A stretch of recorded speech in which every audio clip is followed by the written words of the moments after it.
In this lesson, we'll learn how to draw custom vector shapes using both the Pen tool and the Freeform Pen tool here inside of Photoshop. Okay, great. So I've got an empty file open here to sort of demonstrate how these vector tools work. So the first tool we're going to look at is the Pen tool. If we come down here inside the tool panel, it's right here. It looks just sort of like an old-fashioned pen. The keyboard shortcut for this tool is also the P key on your keyboard. So now when it comes to drawing vector shapes, before we begin to draw some shapes on our canvas here, we need to tell Photoshop what we want it to do with the shapes that we draw. So for right now, let's come up here and choose that we simply want it to create a path. So this way we'll talk about vector attributes in just a little bit, but I'm just going to simply click. And you'll notice that as I've clicked twice, Photoshop has basically applied what's known as an anchor point. And you can see one here and one here. And then there is a path in between those two anchor points. Now I can continue to click and draw, and we've added additional paths, or in this case, multiple paths, all as part of the same vector like this, are referred to as path segments. So we have 1, 2, 3, 4 path segments here, but there are multiple anchor points. Now, this particular path that we're drawing here is open. If we want to close this path off, we can actually mouse over that first anchor point that we drew and simply tap on that with that little circle next to our cursor. And that's going to close off our vector shape. Now, we've basically drawn a very sharp-edged geometric form here. There's no curves to this shape. But before we begin looking at curves, let's talk about how we can begin to manipulate this shape some. So the next tool we're going to look at right here is called the Path Selection tool. There's actually two forms of this. There's a Path Selection tool and a Direct Selection tool. But we'll look at the Direct Selection tool here in just a moment. So I went ahead and clicked away from the path, and you can see that it's deselected because none of the anchor points are visible. We know where they are, but they're not currently highlighted. So we can come in here and tap on that path with the Path Selection tool to select it. And we can move it around, but we can't really manipulate it unless we did some kind of transformation. Like we've learned in previous lessons, we could do a free transform, any of those transformations. So now, if we wanted to manipulate the individual anchor points, then we want to come over and use our Direct Selection tool. So we can do what's known as a marquee selection, where we click outside and drag a little box around one of those anchor points. Or we can come over here and just tap on it, just like so. But with this tool, we can actually select the individual anchor points and manipulate them around, move them around some here. All right, fantastic. So in this case, we've drawn a very simple geometric shape, but there's really so much more power to the Pen tool. So let's go ahead and switch back to our Path Selection tool. Just select this path and hit the Delete key. And I'm going to hit the P key to grab my Pen tool. So what happens if we want to draw curves on our shapes? Well, in the case of that last one, we just tapped on our canvas here. But if we tap and drag before we release our cursor, just like so, we can pull what's known as control handles or Bezier handles out of the anchor point. So you can see here we can pull those out just like so. Now what these do is it controls a curve as it passes through that anchor point. So if I come over here and draw another anchor point, you can see here how that curve is being drawn between the two anchor points. So we'll come over here and just kind of continue drawing. Just draw sort of a circular type shape. And we're going to go and close this off by tapping and dragging again on that original anchor point.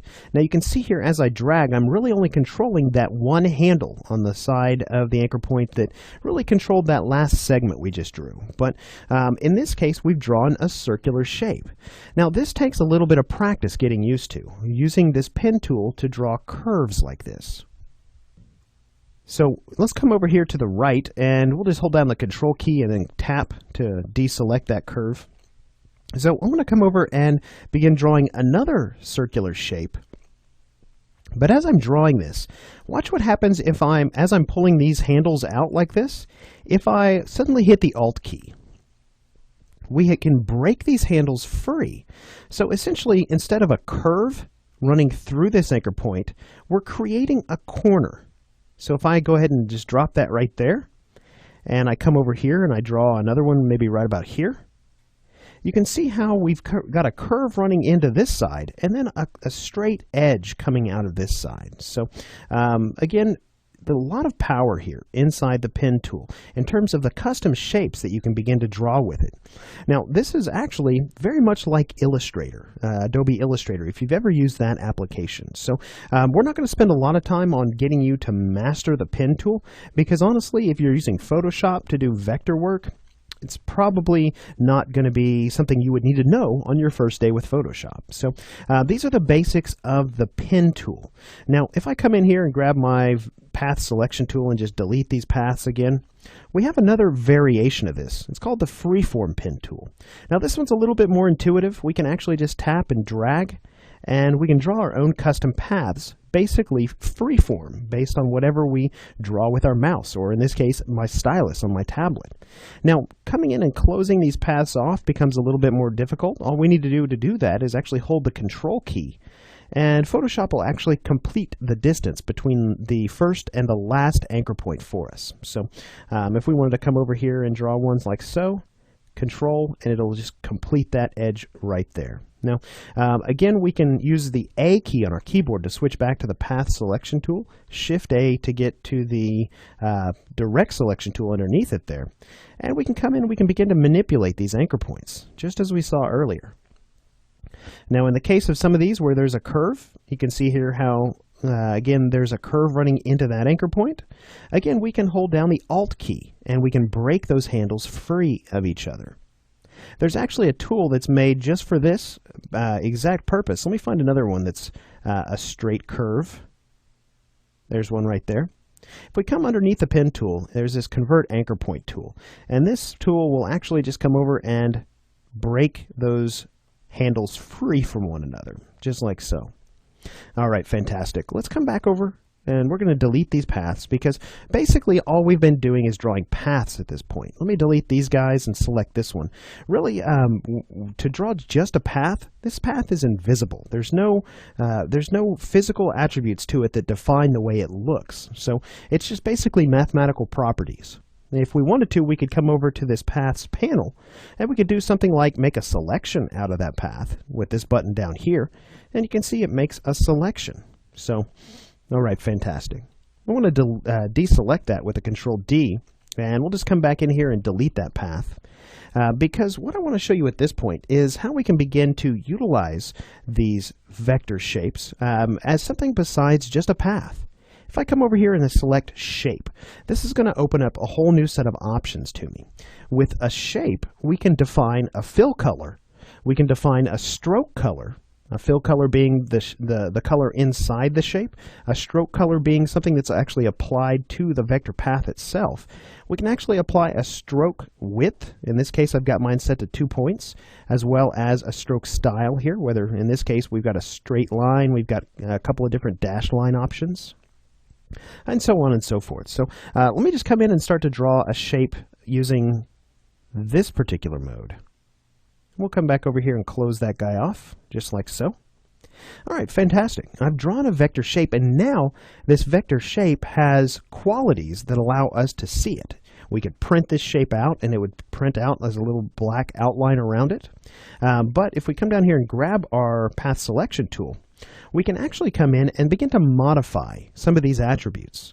We could come in and change the stroke color. Maybe we want it to be this purple color. We could actually come in and give it a gradient stroke, or even a pattern stroke if we wanted to here. You can see here there are some other options, but let's come over and give it a fill color. Let's come over and just give it maybe this blue, just like so. All right, fantastic. So again, we can manipulate this particular shape just like we were with the paths themselves. You can see it's got the same qualities, same characteristics. It's got the anchor points, the Bezier handles or the control handles here. It's also got the path segments. So we can come in and customize this shape. But what have we really done here? Let's come over and let's look at the layer panel. So you can see here we've created a special type of layer here inside the Layers panel. We've created a shape layer.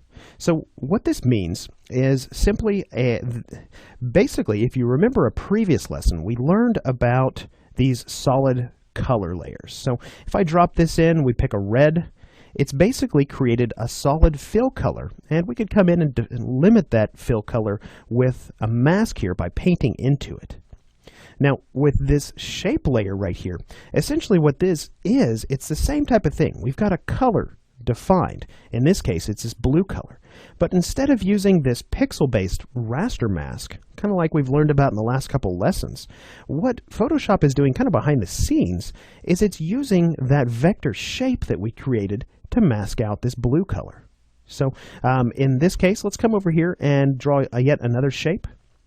I'm going to come in and draw kind of another circular shape here, and you can see that Photoshop is creating a new shape layer for this. Now, if I were to come in here and, let's say, want to combine these two shapes into a single layer, we could actually come in here and maybe hold down our Shift key and select both of these two layers. Then we could come up here under the Layer menu and choose this Merge Shapes option. So notice the keyboard shortcut for that is Control-E. So if we have these two shapes merged, if I just deselect them here, notice what happens. We have two circular shapes, and the stroke goes around the silhouette of both of them together. They're both being used to mask out this blue color. Now, we have some control over how these shapes basically interact. So you can see that I can still grab each individual shape with my shape selection tool or my path selection tool. I can move those around just like so. Now, there's also a stacking order that occurs within these shapes. So this one we drew first. This one is going to be on top.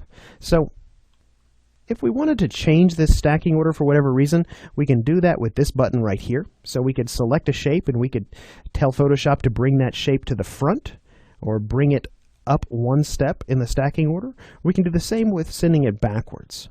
But let's come over here and select this option here. So basically, by default, Photoshop is going to try and combine these two shapes within the mask. But we have some interaction options here. So let's say we wanted to subtract the frontmost shape from the original shape. We'll go ahead and select this option. And you can see that what Photoshop is doing is it's using that as sort of a cookie cutter to slice through our original shape and create basically kind of a cutout. So that vector shape is still there. We can select it, still move it around, do whatever we need to with it. But the way that those two shapes are interacting is controlled right here. Now again, we have some different options. We can choose to intersect those two shapes together like so. We could exclude them. Again, excluding the area where they overlap, whatever we want to. So a lot of different options here that we can utilize in terms of how these two shapes are interacting inside this vector mask. So again, basically what we're looking at here is a very similar type of a layer to this one right here. Instead of this type of mask, we're using a vector mask to limit the areas where we can actually see that blue color. All right, fantastic. So that's really all the time we're going to spend on creating vector shapes inside of Photoshop. Again, this is kind of a tool set within Photoshop that is very much a piece of Adobe Illustrator that's been kind of added into this application.